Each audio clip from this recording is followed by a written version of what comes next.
नमस्कार मित्रों, मेरा चैनल मुन्नाडी नक्षत्र में आप सब लोग का हार्दिक स्वागत है। दोस्तों, मेरा आज का जो विषय है वो है Albert Einstein, the famous scientist. Albert Einstein की जन्म कुंडली तथा हॉरोस्कोप विश्लेषण करेंगे। तो देखिए, अल्बर्ट आइंस्टाइन 14 मार्च 1879 को जन्म हुआ था एवं टाइम ऑफ बर्थ 11:30 AM और प्लेस ऑफ बर्थ है जर्मनी। तो उनका ये जन्म कुंडली अगर देखा जाए तो क्या है जन्म कुंडली। देखिए, उनका जन्म कुंडली में लग्न जो है मिथुन लग्न, और लग्न की सेकंड हाउस में केतु बैठा है, और छठे भाव वृश्चिक राशि में चंद्रमा बैठा है, अर्थात राशि जो है वो है वृश्चिक राशि। अष्टम भाव में अर्थात मकर राशि में मंगल एवं राहु दो ग्रह बैठा है। नवम भाव में गुरु और दसम भाव में चार ग्रहों सूर्य बुध शुक्र शनि, चार ग्रहों दसम भाव मीन राशि में बैठा है। तो देखिए, अल्बर्ट आइंस्टाइन का जन्म कुंडली में ऐसा क्या योग है जिसके कारण अल्बर्ट आइंस्टाइन बहुत ही फेमस, बहुत ही प्रसिद्ध व्यक्ति बना एवं अमर व्यक्ति, जिसको इस मानव सभ्यता कभी नहीं भूल पाएगा। और साइंस में और विज्ञान में उनका अवदान जब तक ये सृष्टि रहेगा तब तक उनका नाम स्मरण किया जाएगा।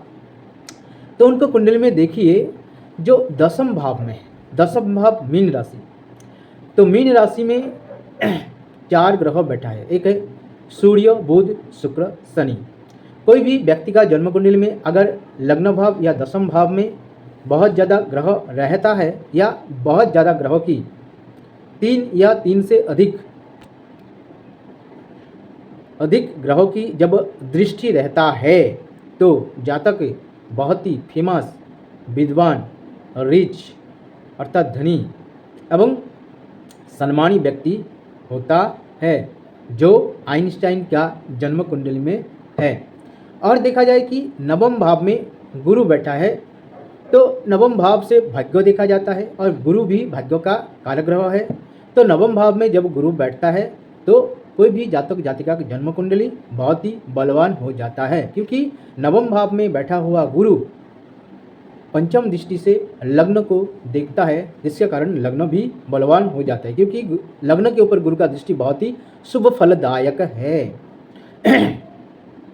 और देखिए, और क्या, नवम भाव के अधिपति शनि दसम भाव गुरु के घर में बैठा है, और दसम भाव के अधिपति गुरु नवम भाव अर्थात कुंभ राशि में शनि के घर में बैठा है। अर्थात शनि एवं गुरु दो ग्रह, शनि कर्मकारक ग्रह है, गुरु धर्मकारक ग्रह है। तो धर्मकारक ग्रह एवं कर्मकारक ग्रह गुरु एवं शनि की फ्लैश एक्सचेंज अर्थात राशि विनिमय, राशि परिवर्तन योग है। तो राशि परिवर्तन योग के वजह से, क्योंकि विशेष रूप से नवम भाव के अधिपति एवं दसम भाव के अधिपति जब जन्म कुंडली में राशि परिवर्तन अर्थात एक दूसरे के घर में जब बैठता है तो प्रबल राजयोग है। तो इसलिए यह प्रबल राजयोग एवं धर्म कर्माधिपति राजयोग बन रहा है, जो बहुत ही शुभ फलदायक है, जिसके कारण आइंस्टाइन को नोबेल पुरस्कार मिला, जिसके कारण इतना नाम, नेम एंड फेम अर्थात जस, समृद्धि, प्रसिद्धि सब कुछ मिला। इसके अलावा देखिए, लग्न भाव के अधिपति बुध दसम भाव में बैठा है, एक केंद्र भाव, दसम भाव एक केंद्र भाव, और दसम भाव के अधिपति अर्थात बुध की डिस्पोजिटर गुरु नवम भाव में बैठा है, और एक कोण भाव में, क्योंकि पंचम भाव नवम भाव जो है कोण भाव। तो दसम भाव लग्नेश दसम भाव में बैठा है, और दसम भाव के अधिपति तथा लग्नेश की डिस्पोजिटर नवम भाव में अर्थात केंद्र भाव में बैठा है, और नवम भाव के अधिपति शनि दसम भाव अर्थात केंद्र भाव में बैठता है। तो अगर ऐसा कोई रहता है, लग्नेश जिस घर में बैठता है उसका अधिपति अगर केंद्र या कोण घर में, या उसका अधिपति जब केंद्र या कोण घर में बैठता है, तो पारिजात योग होता है। मेरा एक वीडियो इस चैनल में मतलब एक वीडियो जो पारिजात योग के विषय के ऊपर है और पारिजात योग के ऊपर है, वो मैंने वीडियो एक है इसमें मेरा चैनल में, तो वो है पारिजात योग। तो पारिजात योग अगर कोई भी व्यक्ति का जन्म कुंडली में रहता है तो जातक अमर व्यक्ति, मतलब इमोर्टल पर्सन, अर्थात उनका नाम, हाँ इसका उनका जो नश्वर देह, जो फिजिकल बॉडी है उसका डेथ हो जाता है, लेकिन उसका नेम एंड फेम जब तक पृथ्वी में मनुष्य रहता है या सृष्टि रहता है और विज्ञान रहेगा तब तक उनका नाम गूंजता रहेगा, अर्थात उनको अमर बना दिया। ये अमर योग है, पारिजात योग को अमर योग कहा जाता है। कोई भी व्यक्ति पारिजात योग में जब जन्म लेता है बहुत ही प्रसिद्ध व्यक्ति होता है, जो अल्बर्ट आइंस्टाइन का जन्म कुंडली में है। इसके अलावा देखिए पंचम भाव के अधिपति शुक्र, पंचम भाव के अधिपति शुक्र दसम भाव में उच्च है। तो पंचम से बुद्धि या बुद्धिमत्ता, इंटेलिजेंस देखा जाता है। तो पंचम भाव के अधिपति दसम भाव में, केंद्र भाव में उच्च होने के कारण उनका जैसा बुद्धिमान इंटेलिजेंस व्यक्ति बहुत ही कम है। इतना ज़्यादा आईक्यू रखने वाला व्यक्ति बहुत ही कम है। और आइंस्टाइन का जो बुद्धि बहुत ही हाई लेवल तथा सुपर लेवल का है, उनका इंटेलिजेंसी। और देखिए इसके अलावा पंचम भाव में गुरु का भी दृष्टि है, क्योंकि नवम भाव, गुरु नवम भाव में बैठ के नवम दृष्टि से पंचम भाव को देख रहा है, इसलिए पंचम भाव बहुत ही बलवान है। पंचम भाव से बुद्धिमत्ता या इंटेलिजेंसी देखा जाता है। इसके अलावा देखिए छठे भाव में चंद्रमा है, अर्थात चंद्रमा वृश्चिक राशि में है। तो कोई भी वृश्चिक राशि जो है वो रहस्य का राशि है, अर्थात जातक रहस्य के प्रति उनका जातक का बहुत ही अट्रैक्शन रहेगा और रहस्य जानने का कोशिश करेगा। अर्थात विज्ञान में जितना ये उन्होंने जितना आविष्कार किया, जैसा E=mc², अर्थात मास एंड एनर्जी का रिलेशन, और भी जो थ्योरी है आइंस्टाइन का, और भी जो थ्योरी है बहुत ही प्रसिद्ध है विज्ञान की जगत में। तो ये जो विज्ञान का जो रहस्य है, ये जो प्रकृति या नेचर का जो रहस्य है, मिस्ट्री है, इसके बारे में बहुत ज़्यादा अनुसंधित्सा तथा क्यूरियोसिटी रहता है जब जातक का लग्न वृश्चिक लग्न या राशि वृश्चिक राशि होता है। क्योंकि वृश्चिक लग्न या वृश्चिक राशि जो है वो एक रहस्य राशि, ये मिस्टीरियस राशि है और साइन ऑफ क्यूरियोसिटी कहा जा सकता है। इसके अलावा दसम भाव जो मीन राशि, वो भी एक रहस्यमय राशि है और इन्वेंटिव पावर का जो इन्वेंशन पावर जो है उसका राशि है। तो उसमें 10 ग्रह एवं लग्नेश भी बैठा है। तो इसके अलावा लग्नेश नवम भाव के अधिपति शनि दसम भाव में बैठा है एवं 3 ग्रहों के साथ।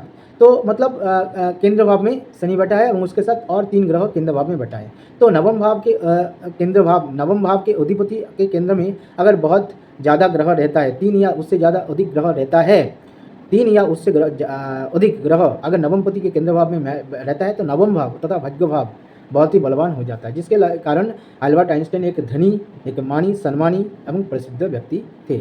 और देखिए इसके अलावा गुरु एवं राहु एक दूसरे के द्वितीय द्वादश में है, और राहु के आगे राशि में गुरु बैठा है और गुरु के पीछे राशि में राहु बैठा है। जो गुरु एवं राहु का नाड़ी लिंक या नाड़ी जुति हो रहा है, जो दर्शाता है कि जातक विदेश यात्रा कर सकता है, क्योंकि गुरु एवं राहु की कॉम्बिनेशन या कंजंक्शन या नाड़ी जुति विदेश यात्रा को दर्शाता है। इसलिए उन्होंने जर्मनी छोड़ के अमेरिका में सेटल हुआ था और अमेरिका का सिटीजनशिप लिया था। इसके अलावा द्वादश भाव के अधिपति अर्थात शुक्र, मिथुन लग्न के द्वादश भाव शुक्र, वो भी उच्च का है। तो कोई भी द्वादशपति या द्वादशेश जो है अगर उच्च रहता है, बलवान रहता है, तो जातक की विदेश यात्रा या विदेश में रहने का योग रहता है, जिसके कारण अल्बर्ट आइंस्टाइन अमेरिका में सेटल हुआ था और अमेरिका का सिटीजनशिप लिया और अमेरिका में वास करने लगा था। इसके अलावा इनका जो अष्टम भाव है, अष्टम भाव भी बलवान है, क्योंकि देखिए अष्टम भाव में मंगल बैठा है, षष्ठेश मंगल अष्टम भाव में बैठा है, ठीक है। अर्थात वृश्चिक राशि का अधिपति, एक रहस्य राशि का अधिपति मंगल अष्टम भाव और एक रहस्य के भाव में, क्योंकि अष्टम से रहस्य देखा जाता है या रिसर्च देखा जाता है, कोई भी विषय में डीप में जाना, अर्थात डीप जो नॉलेज है, ठीक है, और रूट लेवल जो नॉलेज है और इसका कोई भी विषय के अंदर में घुसना, वो अष्टम भाव से देखा जाता है। अर्थात डीप लेवल जो रिसर्च है वो अष्टम भाव से दिखाई, इसलिए उनका जो अष्टम भाव बलवान होने के कारण, अष्टम भाव में उच्च का षष्ठेश बैठने के कारण उनका अष्टम भाव बलवान है और मतलब इन्वेंशन पावर बहुत ज़्यादा है और रिसर्च में उनको अच्छा खासा सक्सेस मिला है। इसके अलावा देखिए लग्न के ऊपर गुरु की दृष्टि है, मैंने पहले ही बोला है।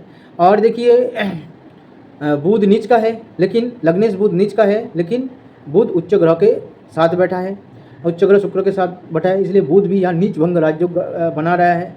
और इसके देखिए चंद्रमा की चतुर्थ भाव में गुरु बैठा है, तो चंद्रमा और गुरु एक दूसरे के जब केंद्र भाव में बैठता है तो गजकेसरी योग बनता है। तो यह भी देखिए गजकेसरी योग, अर्थात चंद्रमा की चतुर्थ भाव में अर्थात केंद्र भाव में गुरु बैठा है, जो गजकेसरी योग बना रहा है, जो बहुत ही अच्छा या शुभफलदायक योग है। अब देखेंगे उनका जो विवाहित जीवन इतना अच्छा नहीं गया। इसका कारण ये है क्योंकि सेकंड भाव अर्थात द्वितीय भाव से विवाह देखा जाता है और विवाह जो उनका फैमिली देखा जाता है। कोई भी व्यक्ति का फैमिली या कुटुंब या जो विवाहित विषय है उसको देखा जाता है द्वितीय भाव से। द्वितीय भाव में केतु एक अशुभ ग्रह बैठा है और द्वितीय भाव के अधिपति द्वितीय भाव के अधिपति चंद्रमा छठे भाव में है। तो छठे भाव में है अर्थात उनका द्वितीय भाव इतना बलवान नहीं है, दुर्बल है, वीक है।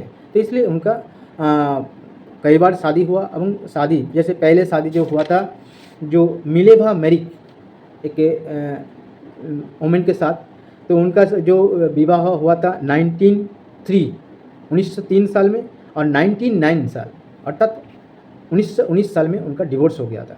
और सेकंड मैरिज जो हुआ था 1909 में, फिर उसके बाद सेकंड मैरिज का जो वाइफ है वो 1936 अर्थात 1936 साल में डेथ हो गया था। मतलब कोई भी विवाह या शादी उनके लिए अच्छा नहीं रहा और विवाहित जीवन दाम्पत्य जीवन सुखी नहीं रहा और उनको अकेला ज़िंदगी बिताना पड़ा और उनका जो मैरिटियल लाइफ है और जो मैरिड लाइफ है वो अच्छा नहीं रहा है।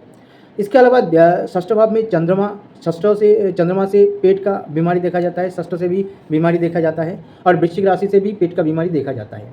तो इसलिए छठे भाव में नीच का चंद्र होने का कारण उनका जो पेट का एब्डोमेन का जो प्रॉब्लम था एवं उसी डिजीज़ में और बीमारी में उनका मृत्यु हुआ था। इसके अलावा मंगल एवं यहाँ देखिए और भी है, द्वितीय भाव के ऊपर मंगल की भी दृष्टि है, राहु की भी दृष्टि है। और देखिए उनका जो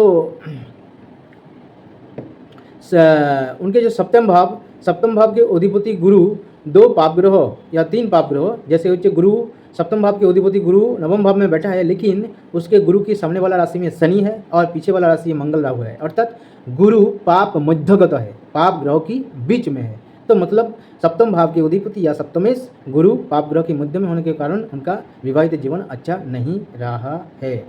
तो दोस्तों ये मेरा छोटा सा प्रयास था अल्बर्ट आइंस्टीन का जन्म कुंडली के बारे में विश्लेषण किया। अगर मेरा ये छोटा सा प्रयास आप लोग का अच्छा लगा तो आप लोग लाइक कीजिए, शेयर कीजिए और मेरा जो छोटा सा चैनल है मून नाड़ी नक्षत्र, इस चैनल को अवश्य सब्सक्राइब कीजिए। नमस्कार।